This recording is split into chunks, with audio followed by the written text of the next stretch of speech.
یہ غلام مصطفیٰ بننے، تم انجینئر چھوٹے بنو یا بڑے بنو، اس پہ تمہاری کامیابی کا دار و مدار نہیں ہے۔ تم پاس ہو یا فیل ہو، اس پہ تمہاری عزت کامیابی کا دار و مدار نہیں ہے۔ کامیابی اندر ہے، ناکامی اندر ہے۔ اچھے انسان ہو تو کامیاب ہو، چاہے ریڑھی پہ بیٹھو اور چاہے مرسڈیز پہ بیٹھو، اور اگر برے انسان ہو تو میرے رب کی عزت کی قسم، اللہ کی نظر میں وہ گندگی کے کیڑے کے برابر بھی نہیں ہے۔ اللہ کی بارگاہ میں وہ بڑا ہے جو اپنی صفات میں بڑا ہے، جو غلام مصطفیٰ ہے۔ میرا رب کہہ رہا ہے فلا وربک لا يؤمنون حتى يحكموك فيما شجر بينهم ثم لا يجدوا في انفسهم حرجا مما قضيت ويسلموا تسلیما۔ میرے محبوب آپ یو اے ٹی والوں کو بتا دیں، میں بتا رہا ہوں ان کی طرف سے کہ اس وقت تک کوئی مرد عورت کامیاب نہیں ہو سکتا جب تک غلام مصطفیٰ بن کے نہ دکھائے، جب تک اپنی زندگی میں نبی پاک صلی اللہ علیہ وسلم کی اداؤں کو، طریقوں کو اور آپ کے اخلاق کو، کردار کو جب تک وہ اپنائے گا نہیں، اللہ کی نظروں کو نہیں بھائے گا۔ لوگوں نے تو فرعون کو خدا بنایا، لوگوں نے تو شداد کو سجدے کیے، لوگوں نے کیسر اور کسرا کو سجدے کیے، لیکن اللہ کی بارگاہ میں وہ انسان ہی نہیں تھے۔ اگر میں اور آپ اس حال میں مرنا چاہتے ہیں کہ دنیا پرسکون گزرے، عزت عافیت سے گزرے اور اللہ بھی راضی ہو جائے، تو میرے عزیزوں، میرے بچوں، میری بچیوں، میری بہنوں، میرے بھائیوں، وہ ساری محنت اندر ہے۔ اچھے انسان کا معیار کیا ہے؟ غلام مصطفیٰ، غلام محمد، نبی پاک صلی اللہ علیہ وسلم کی غلامی، آپ کا طریقہ، آپ کی اطاعت، آپ کی سیرت میں ڈھلنا، یہ کامیابی ہے۔ پڑھائی تو موت تک ہے، آگے کیا کریں؟ سارے انجینئر ہیں جو باہر کر رہے ہیں۔ مالدار بننا بڑائی نہیں ہے، مالدار بننا بڑائی نہیں ہے، نیک اچھا انسان بننا بڑائی ہے۔ اور میرے دیش میں تمہیں قسم اللہ کی اٹھا کے کہتا ہوں، میرے دیش کا زوال نہ نون لیگ کی وجہ سے ہے، نہ قاف لیگ کی وجہ سے ہے، نہ پیپل پارٹی کی وجہ سے ہے، نہ پی ٹی آئی کی وجہ سے ہے۔ میرے دیش کا زوال بد اخلاقی کی وجہ سے ہے، بد اخلاقی کی وجہ سے ہے، بد اخلاقی کی وجہ سے ہے کہ آج بازاروں میں جاؤ، شہروں میں جاؤ، دیہاتوں میں جاؤ، انسان نہیں ملتے، مرد عورت ملتے ہیں، انسان نہیں ملتے، اور انسانوں پر فیصلے ہوتے ہیں۔ میرے رب کا ایک قانون ہے، جس قوم میں انصاف ہوگا، سچائی ہوگی، دیانتداری ہوگی، وہ اللہ کو گالیاں بھی دیتے ہوں گے تو اللہ ان کو عزت دے گا دنیا میں۔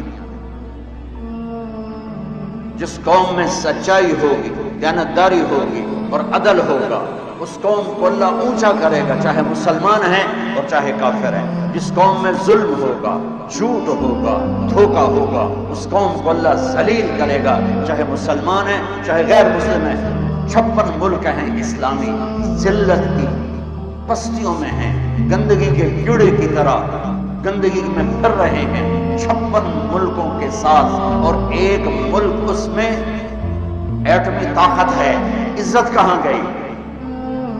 ٹیکنالوجی ہے، عزت کہاں گئی؟ اخلاق بگڑ گئے، جھوٹ پھیل گیا، ماں باپ کی نافرمانی۔ تو محمدی ہونے کا ایک حصہ عبادت ہے۔ اب سب سے کہتا ہوں نماز نہ چھوڑنا، اور اب رمضان آ رہا ہے، روزے نہ چھوڑنا۔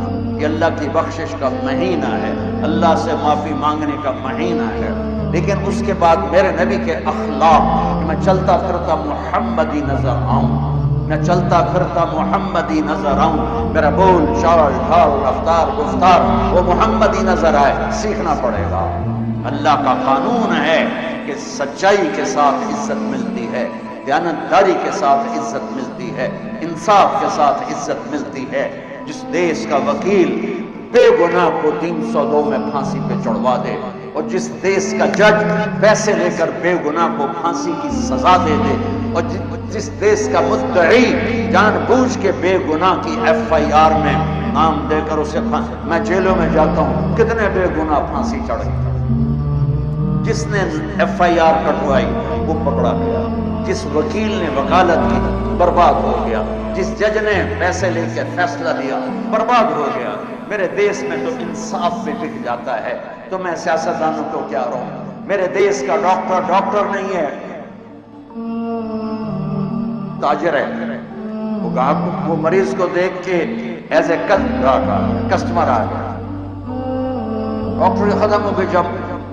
جب میرے والدین مجھے ڈاکٹر بنانا چاہتے تھے 60s میں، تو ڈاکٹر کا ایک امیج تھا اس سے بھی بلند کہ وہ مسیحا ہوتا، لالچ یہ نہیں کہ ان میں وہ کمائی نہیں کرتے تھے، فیس نہیں لیتے تھے، ارے وہ وحشی نہیں تھے، وہ جانور نہیں تھے، انسان تھا۔ آج سفید کوٹ میں کالے دل والا کر رہا ہے، جس نے مریض کو لوٹنا ہے، مر جائے اس کی بلا سے، مریض کو لوٹنا ہے۔ چلو ڈاکٹر ناراض ہو جائیں گے، وکیل ناراض ہو جائیں گے، میرے دیس کا مسجد کا ممبر بھی برباد ہے۔ ایسے خطیب بیٹھے ہیں جو امت کو تباہ و برباد کر رہے ہیں، انہیں امت پنے سے نکال کر انہیں فرقوں میں بانٹ رہے ہیں، ان میں نفرت کی آگ بڑھا رہے ہیں، ان کو ایک دوسرے کے دست گریباں کر رہے ہیں، ان کو مرنے تک پہنچا رہے ہیں۔ دین پیش کرنے کی بجائے ان کے منہ سے دین نہیں نکلتا، ان کے منہ سے آگ نکلتی ہے۔ چلو میں اپنی برائی کرتا ہوں تاکہ ڈاکٹر ناراض نہ ہو جائیں، وکیل ناراض نہ ہو جائیں۔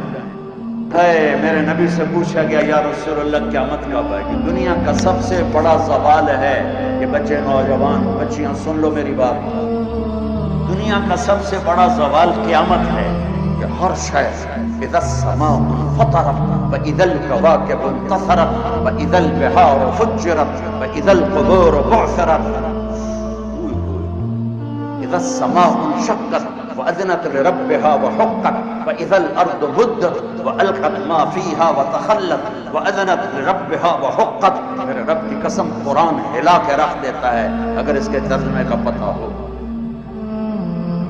اذا الشمس كورت واذا النجوم انكدرت واذا الجبال سجرت واذا العشار عطلت واذا الوحوش حشرت واذا البحار سجرت واذا النفوس زوجت واذا الموءودة سئلت بأي ذنب قتلت واذا الصحف نشرت واذا السماء كشطت واذا الجحيم سعرت واذا الجنة أزلفت علمت نفس ما أحضرت۔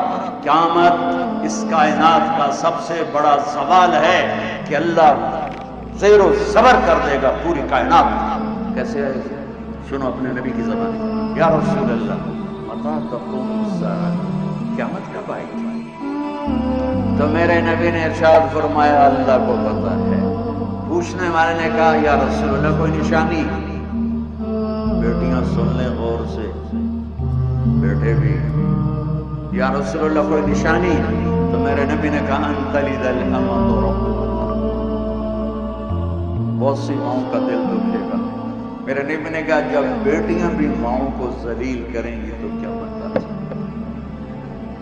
بیٹے نہیں کہا، بیٹے تو کرتے ہی رہتے ہیں، لیکن جب بیٹیاں بھی بدتمیز ہو جائیں گی اور ماؤں کے سینے میں تیر ماریں گی تانے کے طنز کے، میرے رب کہتے جب دنیا سے اسلام بڑھ جائے گا اور قیامت آئے گی، اور جب سب زنا شراب پھیل جائے گا قیامت آئے گی، مروا یا رسول اللہ کروڑوں درود و سلام آپ پر۔ آپ کہہ رہے ہیں سن رہی ہو بچی ساری، ہماری مائیں بھی بیٹھی نظر آ رہی ہیں، جب بچیاں ماؤں کو ذلیل کریں گی تو قیامت آ جائے گی، جب بد اخلاقی آئے گی تو قیامت آئے گی، جب بد اخلاقی آئے گی تو بگاڑ آئے گا۔ ریڑھی والا جو گندے سے بیچ رہا ہے وہ سمجھتا ہے میں صرف اپنے پیسے بنا رہا ہوں، ارے پورے ملک کو آگ لگے، آپ صرف سیاستدانوں کے پیچھے پڑے ہوئے ہیں۔ ارے میرے بھائیو، میں ایک دفعہ صبح نماز کے بعد واک کے لیے نکلا، واپس آ رہا تھا، مجھے ایک بڑے میاں نظر آئے ریڑھی پر کھڑے ہوئے، سفید داڑھی سفید پگڑی۔ ریڑھی والے عام طور پہ ایسے نہیں ہوتے ہیں، تو میرے دور سے وہ نظروں میں جچ گیا۔ جب میں ان کے قریب سے گزرا تو میں نے ان کو یوں دیکھا، ویسے ہی مجھے اچھے لگ رہے تھے، سفید لمبی داڑھی سفید پگڑی، تو میں نے دیکھا وہ یوں کھڑے تھے ایسے، یہاں ایک ہاتھ رکھا ہوا تھا اور ایک ہاتھ انہوں نے پیٹی پہ رکھا تھا ایسے، اور روئے جا، ایسے آنسو گر رہے تھے جیسے برسات کی۔ اس نے میرے سامنے سیبوں کی ریڑھی ایسے پلٹ دی، سارے سیب ریڑھی پر بکھر گئے، اوپر کی لیئر سیب ٹھیک تھے، نیچے سارے ادھ گلے تھے۔ کوئٹہ سے سیب آیا، یہ پیٹی لگانے والا ایک ادنا مزدور، اور اس باغ کا خریدنے والا ایک میڈیوکر، اور اس کا بیچنے والا بھی ایک متوسط۔ کوئی وزیر اعظم نہیں کر رہا، وزیر اعلیٰ نہیں کر رہا، کوئی 22 گریڈ کا سیکٹری نہیں کر رہا ہے، لیکن اس نے کس کو جا کے ہٹ کیا کہ ایک شریف غریب آدمی کا سینہ چیر دیا، اور اس کے آنسو یوں کر کے کہنے۔ میں نے یہ قصہ ہزاروں دفعہ سنا ہے، اور ہر دفعہ میرے سامنے اس کا چہرہ آتا ہے، میرے آنسو آ جاتا ہے۔ کہنے لگا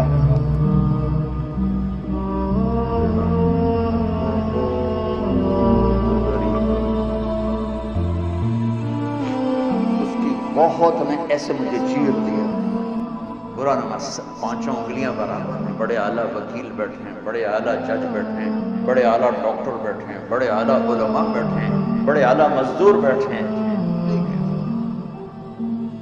اندھیری رات، ٹمٹماتے چراغ اندھیروں کو دور نہیں کرتے، چراغ کی لو سے کمرے کا اندھیرا دور نہیں ہوتا ہے۔ مائیں سینہ کلیجے جلوا کے بیٹھے ہیں، باپ اپنی اولاد سے عزتیں گنوا کے بیٹھے ہیں، بازار کے تاجر جھوٹ کو تجارت بنا کے بیٹھے، دھوکے کو، فراڈ کو ملا۔ جو سارے پاکستان کی سڑکیں کس نے برباد کی؟ انجینئروں نے برباد کی۔ چند ٹرکوں پہ ہزاروں لاکھوں انسانوں کی موت کے ذمہ دار بن گئے۔ یہ کیسے اللہ کو منہ دکھائیں گے؟ کس طرح قبر میں جائیں گے؟ ان کا ضمیر انہیں سونے نہیں دیتا۔ حلال کا کھانے والا بھوکا بھی سوئے تو نیند آتی ہے، اور حرام کا کھانے والا گولیاں نہ کھائے تو سو نہیں سکتا ہے۔ تم میری اولاد بیٹھے ہو، میں جذباتی ہو گیا ہوں۔ جو دکھ ہے کہ میرے دین کا ممبر دین نہیں پیش